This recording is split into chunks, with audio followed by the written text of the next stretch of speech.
Author Ferenc Mate's new book is A Vineyard in Tuscany. Besides being a best-selling author, Ferenc also runs the Mate Winery. I could go on, but I will let Ferenc tell his own story. It's quite a journey, and you try to bring it all together in this book. It does encompass us finding, or looking for and finding, a 13th century ruin. I hit us ruin mania, restoring something, devastated, something beautiful. So we found this old monastery, called a friary, smaller monastery. And of course my idea was, just paint it up and doll it up. So about 2.5 years after we started, we actually finished tearing everything apart, including the roofs and ceilings, and left with 4 walls. Then we started planting wines because the world's best winemaker moved in next door to us. We planted vines and started making wine, and lucked into getting an award this year for the best Italian wine from Morale. Yeah, and you have your own wine. Besides being an author, you have your own winery in Tuscany as well, and you brought a bottle with you today. Yeah, that was, as I said, it was like having a Pope moving next door to you, and it was not planting, not becoming Catholic, and we took everyone that he had, all his experts, his agronomist, his cellar master, and got all their advice on how to start this up, because we knew very little except how to drink wine. I knew that well. Americans love wine. The popularity is soaring. Why will they find this book interesting? Well, I think it tells you a bit about the romance of wine, the process of making it, and a little bit, because it combines it with Tuscan food a lot, and the whole Tuscan atmosphere of family and friends. I think more than anything, wine is one of those few things in the world that really bonds people. I mean, how much love or romance has been made over wine? How much friendships have been bonded through wine? Right. How many divorces have been? How many bottles have been thrown at people? I don't know. There is such a passion about But there wine. really is. It's like it goes back thousands of years. We actually planted one of our vineyards on an Etruscan hillside that was terraced to grow grapes 3,000 years ago. So they made wine there in our house, at our house 3,000 years ago. It was a huge part of their culture.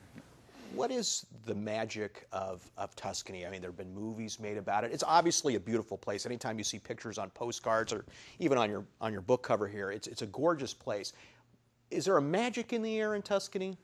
Well, the air is part. It really is. The light and the quality of the air, the warmth. But I think if you have this small hilltop towns, which you do have in medieval towns, human-sized fields, small vineyards, small olive groves, fairly empty, so it's, in a sense, very, very romantic, that you can isolate yourself. But you have the sense of belonging to a small town, where the butcher knows you, the baker knows you, and the food is excellent, And friendships really count. There's a saying in Tuscany that a neighbor is more important than family, because you rely on him so much. So these bonds really hold people together. I think physically and emotionally it's a huge Is that huge pull. reflected in this book? Yes, it is.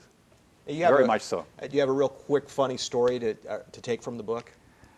Oh my God! The first time we actually fermented the grapes, they told us to leave about that much space on top of the barrels for it to expand as it ferments. And I thought, being Hungarian, I know better. I'll leave a little space, right? So about midnight, I hear this boom down in the cellar, and I was reading a book by Conrad about how they were cannonading a continent. The French were, and I thought, this guy can really write. He can make me hear this sound. And I went in, and there were 12 volcanoes exploding in the wine cellar, and there was $20 a bottle of wine running down in a stream out into the gutter. So this book and this wine comes from hard experience. And has the popularity of your wine taken off? Well, we're sold out for the 2001 vintage. 2002 we still have some of left. You have to hold the Brunello for 5 years, which is the local wine of Montalcino, Brunello di Montalcino, and the other wines have really taken off, since the book came out. This is really, wine is really a way of life for you. It is, and it's so much in Tuscany too. Don't forget, we eat 2 meals a day, 2 sit-down meals a day, and wine is consumed in copious quantities at both meals. And of course, the best part of making your own wine is that you can drink it. But it's a huge part of the culture, and our life, Do you worry about a place like Tuscany becoming too commercialized? It's really controlled. You can't build anywhere. We have to, even to change a window size, you have to apply. The permits took like 8 months to get.